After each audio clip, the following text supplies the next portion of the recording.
நக்கீரர் திருமுருகாற்றுப்படை பாடிய ஒரு வரலாறு ஒரு அற்புதமான வரலாறு. எப்போது திருமுருகாற்றுப்படை பாடினார் என்பதற்கு ஒரு கதை சொல்லுவாங்க.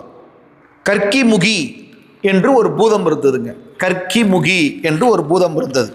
இது திருப்பரங்குன்றத்தில் நடந்ததாக சொல்லப்படுகிற ஒரு வரலாறு.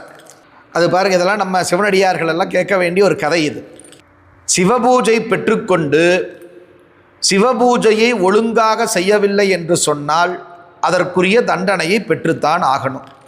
இன்னைக்கு அந்த கற்கிமுகி இல்லை, அந்த கற்கிமுகி என்ற பூதம் இன்னைக்கு இல்லை. அதனால நாமெல்லாம் தப்பிச்சுக்கிட்டோம். அந்த கற்கிமுகிங்கிற பூதத்துக்கு என்ன வேலைன்னு கேட்டிங்கன்னா, சிவபூஜையிலே தவறு செய்பவர்களை பிடித்து தின்று விடுவேன் என்பது அதனுடைய சபதம்.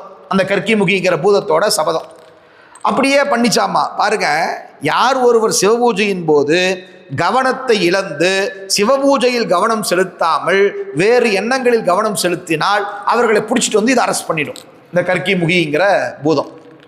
அது இன்னொரு சபதம் பண்ணியிருந்துச்சு, மொத்தம் 1000 பேரை பிடித்த பிறகு நான் சாப்பிடுவேன்.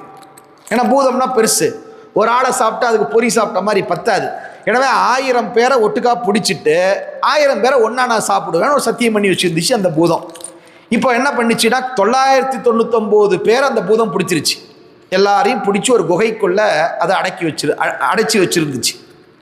இப்போது நம்முடைய நக்கீரர் ஒரு நாள் ஒரு குளக்கரையில் அமர்ந்து பூஜை பண்ணிட்டு இருக்கிறார். அப்படி பூஜை பண்ணிட்டு இருக்கும்போது சிவபெருமான் பார்க்குறார், இவர் கரெக்டாக சிவபூஜை பண்ணுறாரா செக் பண்ணலாம். கை ஒன்று செய்ய, விழி ஒன்று நாட, கருத்தொன்று என்ன, புலால் கமலும் மெய் ஒன்று சார, வஞ்சகனா பொய் ஒன்று பேச, விரும்பும் யான் செய்கின்ற பூசை எவ்வாறு கொள்வாய் வினை தீர்த்தவனே. பட்டினத்தார் வாக்கு. சிவபூஜையில் கூட நம்ம கவனம் சிதறுது இல்லைங்களா? ஆனால் சிவபூஜையில் கவனம் சிதறினால் அது தண்டனைக்குரியது என்பது மரபு, விதி இருக்கு. இறைவனுடைய கருணை, நம்முடைய குருநாதனுடைய கருணை, ஏதோ நாம் நமக்கு தெரிஞ்ச மாதிரி சிவபூஜையை பண்ணிட்டு இருக்கிறோம். இப்போ அவர் என்ன பண்ணார், அந்த ஒரு குளக்கரையில் அமர்ந்து சிவபூஜை பண்ணிட்டு இருக்கிறார் நக்கீரர்.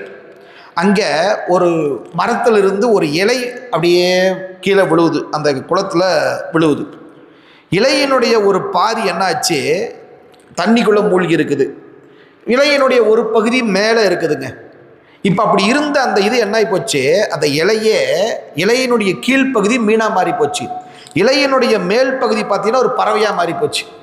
இப்போ என்ன ஆகிப்போச்சு, பறவை அந்த இலையை, அதாவது மீனை மேலே இழுக்க முயற்சி பண்ணுது. மீன் என்ன பண்ணுது, பறவையை கீழே இழுக்க முயற்சி பண்ணுது. இப்போ சிவபூஜை பண்ணிட்டு இருந்த நக்கீரர் இதை கவனிக்க ஆரம்பிச்சிட்டார். என்னடா ஆச்சரியமாக இருக்குது, இலை குளத்தில் விழுந்தது, பாதி மீனாக மாறிச்சு, பாதி பறவையாக மாறிச்சு, இது கீழே இழுக்குது, அது மேலே இழுக்குது அப்படின்னு பண்ணிக்கிட்டு இருந்த பூஜையை மறந்து அந்த காட்சியை அப்படியே பார்த்துட்டு இருக்கிறார். உடனே நம்ம கற்கிமுகி பூதம் வந்துருச்சு. உன்னை தான்ப்பா எதிர்பார்த்தேன் அப்படின்னு சொல்லிட்டு, நீ பூஜையில் தவறு செய்தாய் என்று சொல்லி நக்கீரரை பிடிச்சிட்டு கொண்டு போய் அந்த குகையில் அடைச்சிது. இவரை உள்ளே விட்டு அடைச்ச உடனே அங்கே இருக்கிற எல்லாரும் ஓன்னு அழ ஆரம்பிச்சிட்டாங்க. அழுது மட்டுமல்ல, எல்லாரும் திட்ட ஆரம்பிச்சிட்டாங்க. அட பாவி, நீ ஏண்டா வந்த, நீ வந்ததுனால தான் நாங்கள்லாம் சாக போகிறோம்.